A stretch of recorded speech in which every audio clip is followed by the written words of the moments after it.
Olá, tudo bem? Seja muito bem-vindo ao Arena do Futuro de hoje. Nós vamos entrar numa série de 3 ou 4 programas onde vamos falar de um assunto bastante importante e ao mesmo tempo delicado. Obrigado por você estar aqui. Pegue a sua Bíblia, uma caneta, chame os amigos, porque começou o Arena do Futuro. Antes, porém, eu quero oferecer a você o nosso curso bíblico, que é um DVD maravilhoso. E esse DVD pode ser entregue a você, você pode receber totalmente de graça. É só você mandar para cá o seu pedido através do telefone ou através de um e-mail, tá bom? Entregaremos para você esse DVD, onde você vai estudar mais a Bíblia e conhecer melhor o caminho de Deus. Nós também queremos lembrar você das redes sociais. O nosso Twitter é @Arena do Futuro e o nosso Facebook é facebook.com/Arena do Futuro. Todos os dias nós colocamos mensagens, colocamos vídeos, colocamos textos espirituais que fortalecem a nossa vida e a nossa caminhada. Também temos um blog que está dentro do site da Novo Tempo. Você entra novotempo.com/Arena do Futuro. Ali também tem vídeos e tem também testemunhos.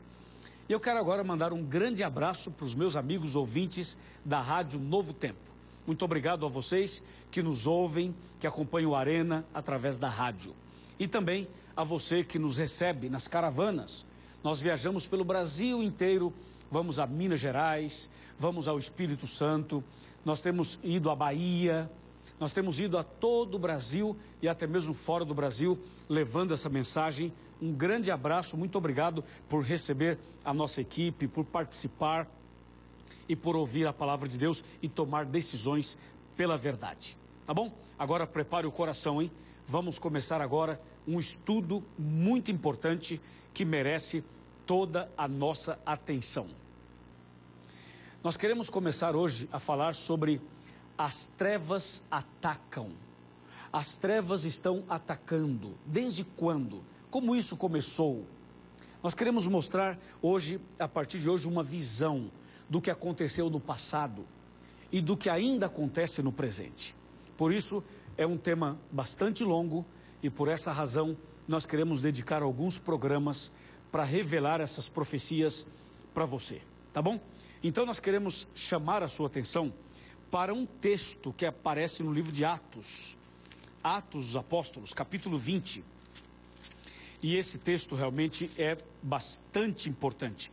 Capítulo 20, versículos 29 e 30, diz assim, ou dizem assim: Eu sei que depois da minha partida, entre vós penetrarão lobos vorazes, que não pouparão o rebanho, e que dentre vós mesmos se levantarão homens, falando coisas pervertidas, para arrastar os discípulos atrás deles.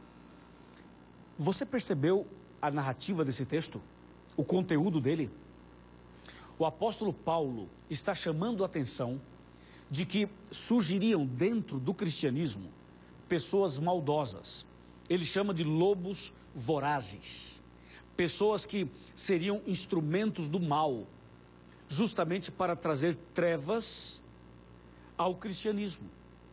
E por incrível que pareça, esse texto, ele tem muito a ver e mais a ver com o movimento do cristianismo do que a gente imagina. Muito mais. Existe um outro texto que a gente precisa prestar bastante atenção, que é o que está escrito na primeira carta de João, lá no finalzinho, perto do Apocalipse. Na primeira carta de João, no capítulo 4, aliás, não somente o capítulo 4, como o capítulo 2 e tudo isso, vai falando sobre o anticristo. Veja, por exemplo, em vez de ler o capítulo 4, vamos ler primeiro o capítulo 2. 1 João, capítulo 2, verso 18. Olha só o verso 18. Filhinhos, já é a última hora. E como ouvistes que vem o anticristo, também agora muitos anticristos têm surgido, pelo que conhecemos que é a última hora. Agora, observe o verso 19. Eles saíram do nosso meio, entretanto não eram dos nossos, porque se tivessem sido dos nossos, teriam permanecido conosco. Todavia eles se foram para que ficasse manifesto que nenhum deles é dos nossos. Agora, vamos fazer o seguinte, compara esse texto de 1 João 2, 18 e 19 com o texto de Atos 20. E você vai ficar surpreso ao saber que o anticristo surgiria do meio do cristianismo, e você vai ficar surpreso ao saber que trevas surgiram de dentro do próprio cristianismo. Ou seja, é alguma coisa assustadora, o que a gente acabou de ler, não é verdade? Então vem a pergunta, como essas coisas aconteceram? E quais foram as implicações desses movimentos dentro do próprio cristianismo? É importante, para entender esses dois textos, fazer uma viagem no tempo e na história. Você sabe que a Bíblia conta a história da igreja desde o início do Gênesis até a volta de Jesus. Mas eu quero me ater exatamente num período menor de tempo. Eu quero me ater ao período que vai do ano 31 da nossa era até a volta de Jesus. Porque do ano 31 até a volta de Jesus, nós temos dois grandes acontecimentos. E no meio desses dois grandes acontecimentos, muita coisa aconteceu e ainda está acontecendo. O que aconteceu no ano 31? Bem, no ano 31 da nossa era, Jesus foi crucificado. No ano 31, Jesus foi crucificado. Aí vem a pergunta, quem crucificou Jesus? Agora, eu estou falando do ponto de vista literal. Quem foi o povo que pegou o martelo, que pegou ali os pregos e que crucificou Jesus? E mais, quais foram as pessoas que mais foram opositoras ao ministério de Jesus? Você vai ficar surpreso. Nós ali destacamos dois povos, tanto os judeus quanto os romanos. Agora, o que mais impressiona não é isso. O que mais impressiona é que pessoas que eram religiosas, pessoas que eram líderes da igreja daquele tempo, foram as pessoas mais opositoras a Cristo. Você lembra disso ao ler a Bíblia? Recorda das leituras bíblicas? É só você ver Mateus 23. Mateus 23 é o capítulo onde Jesus fala dos hipócritas fariseus. Então, você percebe que algo já estava errado naquele tempo. E aí no ano 31, quando Jesus morre na cruz, depois ele ressuscita, ali começa o que a gente chama de cristianismo, que é justamente o que Jesus implementou. Antes do ano 31, a gente costuma dizer que era o judaísmo, a religião judaica. Mas a partir da cruz se implantou o cristianismo.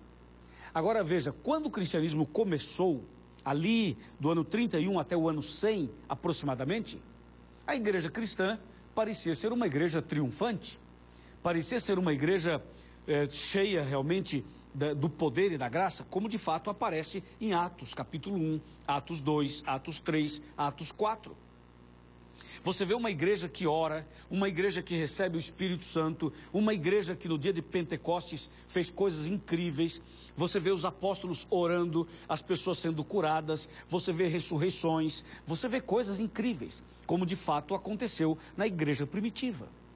Aquela igreja parecia ser a igreja modelo, e parecia que aquela igreja seria uma igreja totalmente triunfante, não teria problema. Mas, quando chegamos por volta do ano 100, algo aconteceu. Algo aconteceu. Por volta do ano 100, quando morre o último dos 12 discípulos, então essa mesma igreja que era primitiva, que era uma igreja cheia do Espírito Santo, que fazia coisas incríveis, essa mesma igreja agora começou a ser pressionada. Ou seja, a Bíblia começa a revelar que as trevas começam a entrar de uma maneira mais forte, mais acentuada no seio do cristianismo. Na segunda fase do cristianismo, do ano 100 até por volta do ano 313, 323, por aí, a igreja agora passa por um momento de perseguição. E essa perseguição era uma tentativa do maligno de entrar e de destruir essa fidelidade, esse fervor, esse revivamento, esse poder que havia na igreja primitiva. Quando a gente olha para Apocalipse, capítulo 2, a gente percebe exatamente isso. Eu quero abrir a Bíblia com você e ver aqui Apocalipse, capítulo 2. Veja só o que diz o capítulo 2, a partir do versículo 8. Ao anjo da igreja em Esmirna, escreve: estas coisas diz o primeiro e o último, que esteve morto e tornou a viver. Verso 9: conheço a tua tribulação, a tua pobreza e a blasfêmia dos que a si mesmos se declaram judeus e não são, sendo antes sinagoga de Satanás. Aqui você tem uma revelação. E essa revelação é que na segunda fase do cristianismo, Satanás estava estabelecendo um movimento que seria chamado de sinagoga de Satanás. Aqui você vê a penetração das trevas no seio do cristianismo. Quando você vai para o versículo 10, Jesus anima a igreja e diz assim: não temas as coisas que tens de sofrer. Só que o verso continua e diz assim: eis que o diabo está para lançar em prisão alguns dentre vós, para ser dispostos à prova, e tereis uma tribulação de 10 dias, ser fiel até a morte, e dar-te-ei a coroa da vida. Esse verso 10 que eu acabei de ler, mostra que o cristianismo, na sua segunda fase, ela sofreria 10 anos de perseguição. Aqui menciona 10 dias proféticos. Lembrando que um dia profético equivale a um ano, literal. Então a igreja cristã, ela passaria nessa segunda fase, justamente por 10 anos de perseguições, sob o comando de um homem chamado Diocleciano. Entendeu? Aí a igreja passou por essa situação de perseguição. E a Bíblia chega a mencionar que essa perseguição tinha uma intenção. A intenção era justamente criar um espaço, abrir um espaço dentro do cristianismo para que o inimigo implementasse a sinagoga dele, mencionada aqui como sinagoga de Satanás. Mesmo diante das perseguições, mesmo diante das pressões, das mortes, mesmo diante de tudo isso, a igreja cristã conseguiu se manter fiel aos princípios de Deus, ao princípio de salvação e aos princípios bíblicos de uma maneira geral. Mas, depois que acabou esse período de 10 anos de perseguição, aí aconteceu o que nós chamaríamos de uma tragédia. Ou seja, as trevas conseguiram, de alguma maneira, se estabelecer. A gente poderia usar aqui um provérbio popular que diz assim: água mole em pedra dura, tanto bate até que fura. O inimigo foi batendo. O inimigo foi agindo de uma maneira muito fria. Ele foi trabalhando de uma maneira bastante intencional. E finalmente, na terceira fase do cristianismo, o inimigo consegue entrar. Só que ele entra de uma forma tão sutil, porque ele já vem desde o passado trabalhando para tentar contaminar as verdades cristãs. E na terceira fase ele consegue. A terceira fase revela coisas assustadoras que o inimigo faria e de fato fez dentro do cristianismo, fazendo-nos entender agora o texto de Atos 20 e o texto de 1 João capítulo 2, quando fala que surgiriam dentro do cristianismo anticristos, e quando diz que lobos vorazes se levantariam dentro do cristianismo para destruir as pessoas, a fé das pessoas. Aqui a gente vai abrir um aspas para dizer uma coisa, abre aspas. Tudo isso apresenta um poder que está por trás. E o poder que está por trás é o poder de Satanás. O que é que Satanás quer? Satanás quer levar as pessoas à perdição. Satanás quer que as pessoas vivam distante de Jesus. O Satanás quer que as pessoas percam a vida eterna. É isso que está por trás. Fecha aspas. E para conseguir esse intento, esse propósito, então o inimigo fez uma coisa bastante sutil. Eu queria que você entendesse agora essa sutileza do mal. A sutileza do mal é tão impressionante que quando você entende, Você fala assim, agora, pastor Luiz, agora abriu aqui a minha mente, agora, abriram os meus olhos. Sabe qual foi a sutileza? A sutileza foi a seguinte: já que eu não posso lutar contra a igreja, já que eu não posso lutar contra Jesus, já que eu não posso lutar contra a Bíblia, eu vou me unir a eles de uma maneira capciosa. O que o inimigo fez? Falou assim, ok, eu vou também criar uma sinagoga, eu vou também criar um movimento religioso, eu vou também criar algo parecido com a religião de Cristo. Então, dentro do cristianismo, o diabo vai colocando as suas garras, vai estabelecendo, colocando ali as bombas, sabe o campo minado? O campo minado, onde ele coloca uma granada aqui, uma granada ali, liga um fio no outro, estabelece toda uma estrutura para depois apertar um botão e detonar. O inimigo foi fazendo isso. E quando chega na terceira fase do cristianismo, ele estava com as suas bases todas estabelecidas. Se não todas, mas as principais já estavam estabelecidas.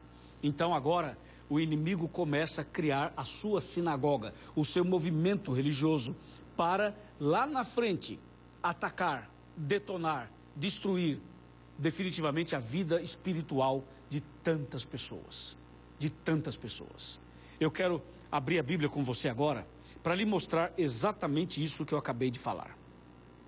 Apocalipse capítulo 2, versículo 13. Olha só, 2 verso 13. Diz assim: conheço o lugar em que habitas. Vou repetir a frase. Conheço o lugar em que habitas, onde está o trono de Satanás. Olha que frase. Olha que frase. Conheço o lugar em que habitas, onde está o trono de Satanás. Você percebeu que na leitura anterior, a Bíblia diz que ele estava tentando implementar a sua sinagoga. Mas agora nessa leitura diz assim: eu conheço o lugar que vocês habitam. E aí onde vocês estão, está o trono, aqui diz trono de Satanás. Isso é sério, hein? Muito sério. E se a Bíblia fala que o trono de Satanás estava dentro do cristianismo, nós temos que tomar bastante cuidado e ficar alerta. Agora, quando você lê aqui, eu sei onde vocês estão, onde vocês habitam, aí está o trono de Satanás. Aí você é obrigado a ir para Apocalipse 13. Apocalipse 13. Olha o que diz Apocalipse 13.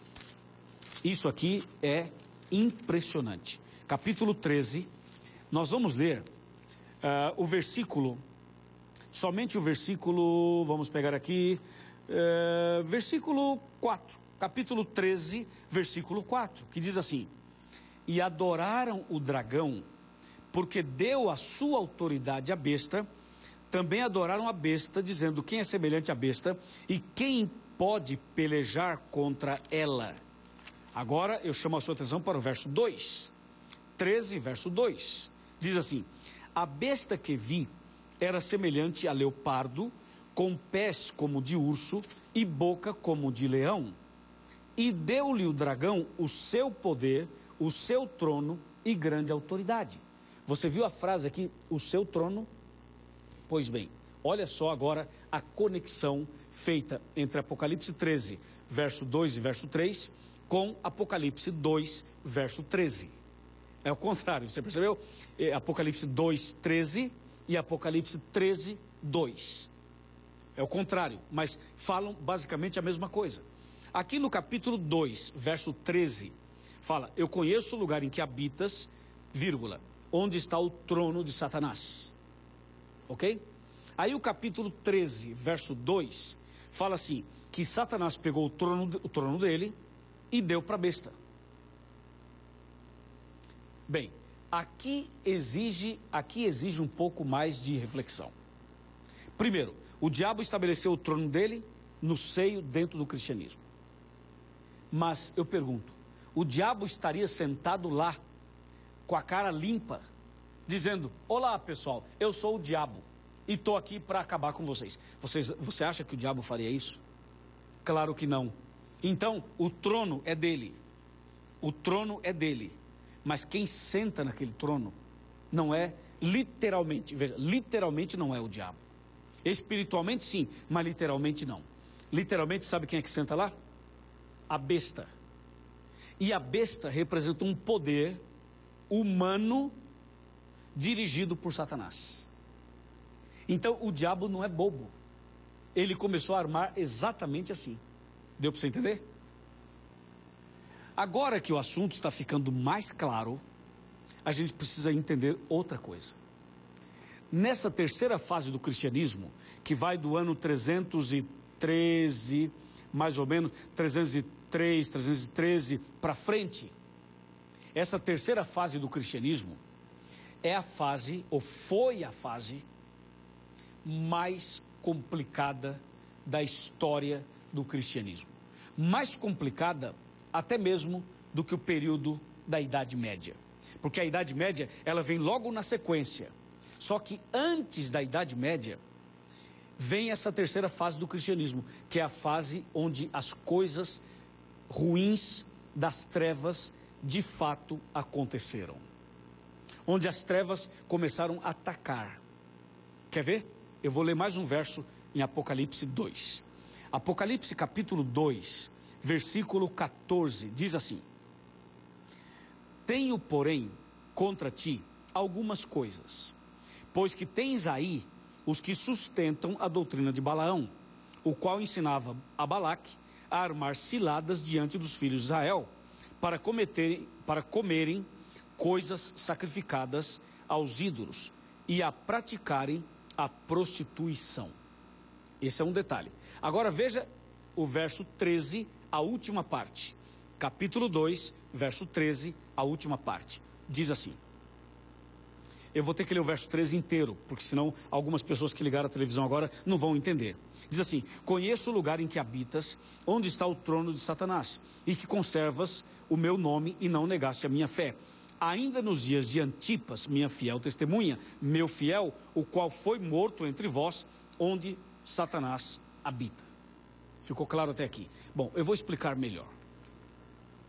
É o seguinte: na terceira fase do cristianismo, o diabo entrou definitivamente no seio do cristianismo, aonde o diabo começou a misturar as verdades com as mentiras, onde ele começou a misturar um pouco de luz e um pouco de trevas. O diabo começou a misturar essas duas coisas, o certo e o errado, as coisas de Deus e as coisas dele. E a intenção de misturar é justamente trazer o engano, trazer o engano. Deixa eu falar um pouquinho mais sobre isso para finalizar o programa de hoje. E eu quero falar um pouquinho mais sobre isso sentado aqui no meu sofá, que é a nossa sala, onde a gente conversa e faz isso de maneira mais pessoal. Então vem cá, chega mais perto. Pode chegar mais perto, vou me ajeitar aqui e eu quero falar para você o seguinte. A terceira fase do cristianismo foi o período em que os cristãos continuaram sendo perseguidos, o período em que os mandamentos de Deus sofreram ataques. Foi justamente nessa terceira fase do cristianismo em que os homens usados por Satanás mudaram o mandamento de Deus. Foi aqui, nesse período, em que o sábado foi alterado, mudado para o domingo. Deixa eu explicar isso de outra forma. Aqui surgiu o primeiro decreto dominical. O decreto dominical foi um decreto assinado por Constantino, que era o imperador romano. Ele assina um decreto dizendo que as pessoas deveriam descansar no venerável dia do sol. E o venerável dia do sol era o primeiro dia da semana, que mais tarde receberia o nome de domingo.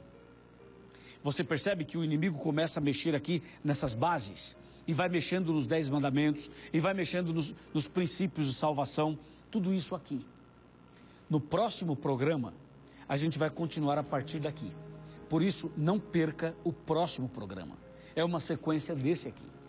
Mas hoje eu quero dizer para você o seguinte: por mais que as trevas tenham atacado as verdades de Deus e os princípios da luz, as trevas nunca venceram e jamais vencerão, porque a luz de Deus está aqui.